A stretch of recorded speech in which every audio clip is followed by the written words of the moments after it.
Ujambo, Shalom, Ma'at-hotep, Assalamu alaikum. Back once again, YouTube family, with another video. It's been a while since I've done a video, and I need to start putting more out. But anyway, as we all know, yesterday was Dr. King's birthday, and although his birthday, his actual birthday is January 15th, the federal government observes it on January the 20th. So yesterday was Dr. King's birthday. He would have been 91 years old if he were with us today. And so I want to say happy birthday, Dr. King. And I want to say also, we should also say, I also want to say thank you to Dr. King for all his sacrifices. We all, as a human race, should be thankful of Dr. King and his sacrifices that he made, not only to the black community, but to humanity as a whole. Okay, so we should be thankful. And he paid a very dear price.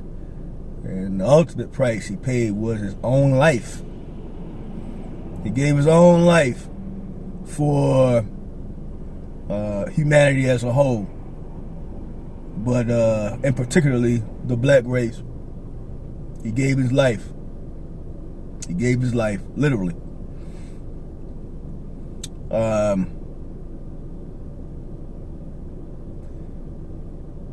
Now, the question I have is this. Again, Dr. King would have been 91 if he was with us today. But if he was with us today, or if he was here right now, do you think he will be pleased with humanity as a whole? Especially the black race. Do you think he will be pleased with the things that are going on in our society today? Do you think he will be pleased, black folk, at the strides that we have made, the gains that we have made? Do you think he will be pleased, black folk, by the way we do each other, the way we treat each other, the way we kill each other out of these streets every day and night?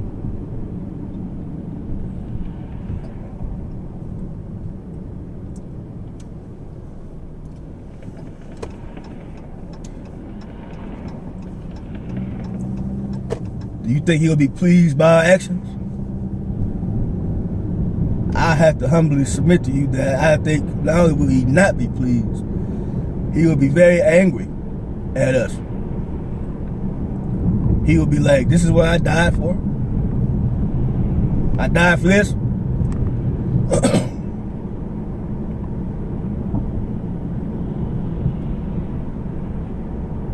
I died so you fools can stab each other in the back day and night. He be like, I died so y'all gotta act the daggone fool out here fighting over chicken sandwiches. That's what I died for y'all to fight over chicken sandwiches. I die so y'all can go out here and smoke each other every night in the streets of Chicago, Baltimore, and Detroit. He would say, that's what I died for? He would say that I died for y'all to walk around with your pants hanging off your ass. This is what I died for? That's what he would say. He would say that I died for you brothers to be disrespecting your sisters out here, calling them bitches and hoes. He would say, that's what I died for? I died for you black men to be calling black women bitches and hoes on your records. I died for the black woman to disregard her own humanity and carry on like men. See, it used to be a time in society where men were men and women were women. Not so much so anymore. It used to be a time of hard-working men and pretty women. Now we live in a society hard-working women and pretty men. Brothers don't want to go to work. Not all, but a lot. Not taking care of their family, not taking care of their responsibilities. Not being there for their kids. Not showing the young boy what men do. This is what men do, son. He ain't there for that. He's not there to show a boy how to be a man. He's not there for that. Which is a big concern for the black community as a whole, because if you take young, impressionable boys and all they're around is women, no wonder they act like women. No wonder they act like feisty females and want to argue. You got a lot of men out here that act more feminine than a lot of these women. Why? Because of the environment they came up in. That's why. If you're around but nothing but women, you're going to start acting like one.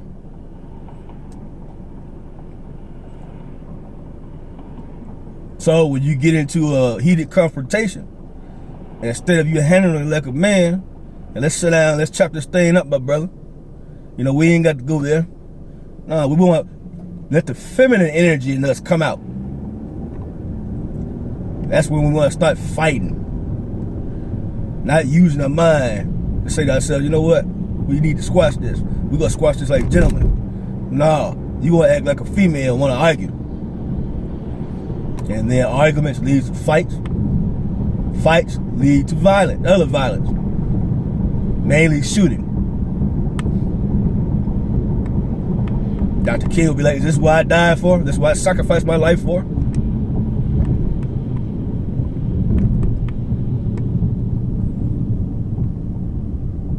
Brothers not being there for their daughters. Don't you brothers know that the first man a little girl fall in love with is her father? That's the first man she falls in love with, is her father. But how can she fall in love with any good man and know what real love is about if there is no man there in the house? And if there is one in the house, he's negative. Bringing negative vibes, negative energy to the house. So he might as well not even be there at all. Because as she gets older, this is the type of man she's going to choose. An abusive man. A man that every other word come out of his mouth is a curse word. A man that mistreats a mother. A man that don't have a job. No type of promising future whatsoever. Those are the men she's going to attract. They all say they want a good man, but when there's one right in her face, she can't even recognize him. Why? Because she ain't used to being around good men with positive energy. She's not used to that. So how can she choose properly if she ain't used to that?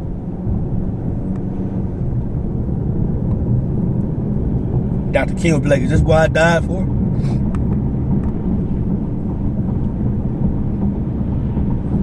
And you women, especially you single mothers out here, I'm gonna get on you now. What I hate to see is women cursing their kids out or cursing them. Sit your little ass down. Stop doing this and that and the third. Don't you know a child gonna be a child? And if you do have to discipline the child, it's not called for you to be cursing at them like that. Or spanking them unnecessarily. Because you know what that's teaching the child? That's teaching the child, oh, I can solve my problems through violence.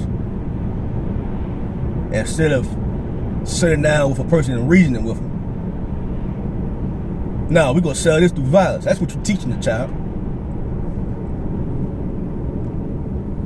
You got kids out here in the inner city that know more cuss words than they do words in the dictionary.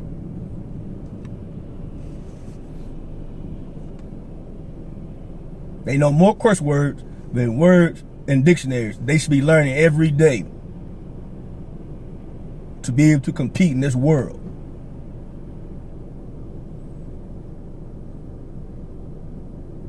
Because that's all they're around. Every other mouth come out the mother's mouth, every other word that come out the mother's mouth is a curse word. That's all they know. Curse words and broken English. Curse words and broken English. That's what we teach our kids.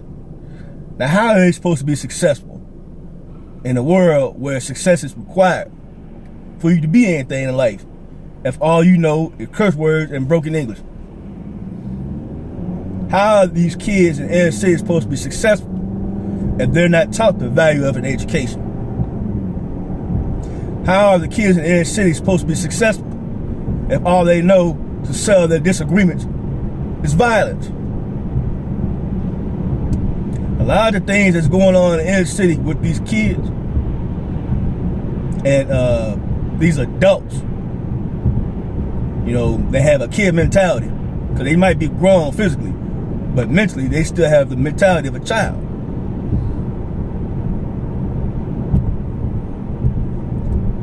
Most of these things are not their fault because that's how they was raised. That's all they know. All they know. And you can't expect somebody to do something that they don't know or value something that they don't know is of value because they weren't taught that. But at the same time, when you know better, you do better.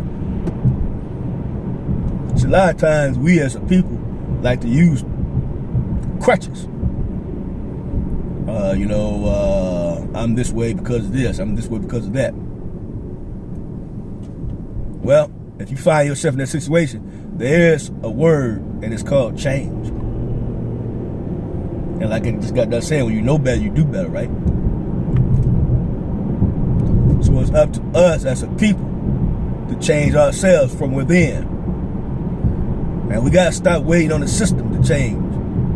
Because the system's not going to change. We have to be part of the change. We got to go out there and make things happen. That's what we have to do. We have to make things happen. During the bus boycott down in Birmingham back in the 50s, all the black people that caught the bus and relied on public transportation to get to and from work and other places, they made up their mind. We're tired of getting pissed on by the system. We're tired of y'all treating us any kind of way, and we give y'all our hard-earned money. So what did they do? They boycotted. They boycotted for a whole year. Almost broke. And this is during the 50s. Just imagine the things we can do today to make these people respect us as a people. But we won't do it. We won't do it. Back then, it's about sacrifice. And it's about sacrifice now. If you really think about it, but are we willing to sacrifice? Nope. Apparently, we don't want it bad enough. Apparently, this generation of black folk enjoy being pooped on and pissed on by society. Because you won't do anything to change the situation. You won't. Did Dr. King die for that? I don't think so. They got up off the asses and made things happen. That's what they did back then. And if they could do that back then in the 50s, what's stopping us from doing the same thing today? Times 10. Nothing. We can do it. Especially with today's technology and social media. We can shut this whole country down by using the one weapon we have at our disposal. You know what that is? The black dollar. Don't y'all know how powerful y'all weapon is called the black dollar? 1.5 trillion, not million, not billion, 1.5 trillion with a T left the black community in 2019 and went all over the place to all other communities. The white community, Asian community, Arabs. We seen the ones spend our hard-earned money with any and everybody except our own. And then we wonder why nobody respects us. Ain't nobody gonna respect us until we learn to respect ourselves. Point blank, end discussion. It's not gonna happen. And to be quite frank with you, why should anybody respect us? We don't respect our dang own self. Why should they?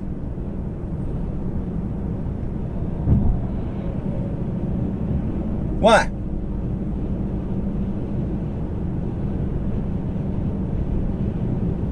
You take a kid, he get picked on all the time. He won't fight back. You just let people keep picking on him. You know what? You know what's gonna happen? You leaving Pandora's box open. You leaving the door open for all other mad of people to come mess with you, to come pick with you, and pick on you. The only way you're gonna stop the bullying is kick ass. Power recognize power. Respect recognize respect. Don't y'all forget that. So if y'all tired of this beast system doing y'all any kind of way that they want to do you, you know what you gotta do. But again, you won't do it. You won't do it. The word boycott ain't nowhere in your vocabulary. But marching is. Right? We march all day long. Protest all day long. Lord, why they keep shooting our babies in the street? What's up with this police brutality? Why can't we go to a restaurant and be treated with respect?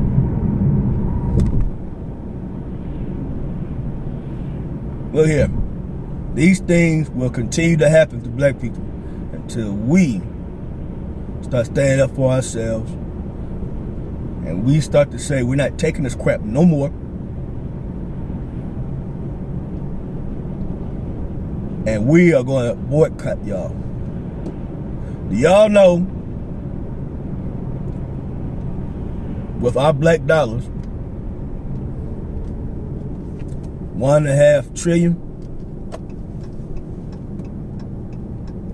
per year, or at least in 2019. Do y'all know that's about as much money as we would be if we were to gather and unite as a people instead of arguing with one another and fighting and bickering amongst one another, which we do very well. But we were to put our differences aside and come together as a people. Do you know we would probably be the 6th or 7th wealthiest country in the world, and we were to come together as a whole and start working with each other? And that's another word that's now in our vocabulary: unite. Dr. King knew that word very well, unite. We don't seem to want to unite with one another. We don't seem to want to put our differences aside. We don't care about any of that. The only thing we care about, the only thing we're concerned about is our own selfish needs and wants. What can I get out of it? What's in it for me? Instead of you sacrificing for the better good. I'm telling y'all right now, as God's my witness,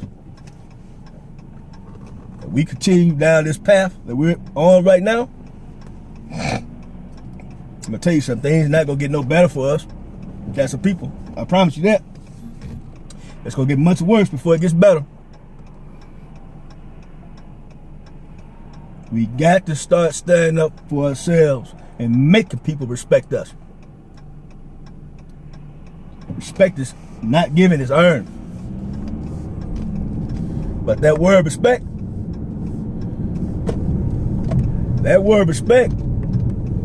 starts at home. And ain't nobody gonna respect us until we start respecting ourselves. Ain't nobody gonna respect us until we start saying, I am my brother's keeper. I am my sister's keeper. Until we're able to say those words and actually implement them, ain't nobody gonna respect us, because you don't respect yourself. Why should they respect us? And again, Dr. King would say, if he was around today, this is what I died for. This is what I gave the ultimate sacrifice for. This is it.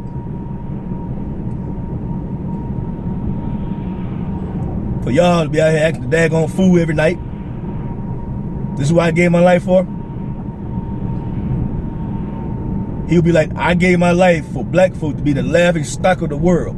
That's what I gave my life for. He would say, I gave my life for black people to be the longest running joke in the world. He'd be like, this is what I gave my life for, right? And I'm sure as he's saying it, it'll bring tears to his eyes. Because let me tell y'all something. Every night I turn on the news, I become depressed. News is very depressing. Not just about racial relations or racial issues. Not just about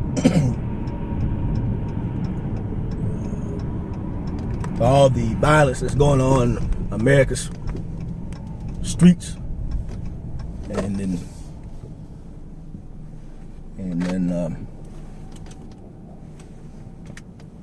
and whatnot, but this world as a whole. This is why I don't believe in the hell below. I believe this is your hell right here. This earth is nothing but pure hell. Nothing but pure hell. Nothing but pure hell. And we don't make the situation any better by acting the daggone fool every night. Black folk, we got to do better. Okay? You're not honoring Dr. King by having breakfasts every January the 20th. That's not honoring him. You want to honor Dr. King? Let's do better as a people. Let's do better as a people. Let us come together and unite as a people that Dr. King would be very proud of, that Malcolm would be proud of, that Medgar would be proud of, that Elijah would be proud of, that the Honorable Marcus Garvey would be proud of, and all the rest of the ancestors that look down on us from the spirit world every day and every night, shaking their heads. They're saying to themselves, this is a crying shame. All the hard work we've done to try to elevate our people to the next level. And this is how we behave. This is how they act. This is how they carry on. Dr. King would not be pleased today if he were here. Not in the least bit. He would not be pleased with black folk. He would not be pleased at humanity as a whole. He would not. He would be terribly disgusted. As I'm disgusted right now, having to do this video. We got to do better. If you want to honor Dr. King and his legacy and his memory and what he meant to this country and throughout the world, let us as a people do better. Let us do for self, as Elijah Muhammad always taught. Our hands have turned to cups, begging the white man for things we can do for self, begging the system for things that we can do for self. It's time here in 2020 to turn ourselves from beggars into achievers. It is time. It is past time. Let us honor our ancestors. Let us honor Martin. Let us honor Malcolm. Let us honor Medgar. Let us honor the Honorable Elijah Muhammad. Let us honor the Honorable Marcus Garvey. Not by just words. Words alone mean nothing. You got to have some action behind it. Have to have action. Positive action, not negative action. We got too much of that as it is. All thing you had to do is turn on the 5 o'clock news. This is 2020 now, y'all. A new year, a new decade. It's time to do new things and have a new mentality, a new way of thinking. It's time to make the world respect us. But first and foremost, respect begins at home. Please like this video. Please share the video. Please leave me some comments in the comment section. But most importantly, please subscribe. Doesn't cost you a penny. And until next time, brothers and sisters, and the world, YouTube family, Quaheri, I'm out. Peace.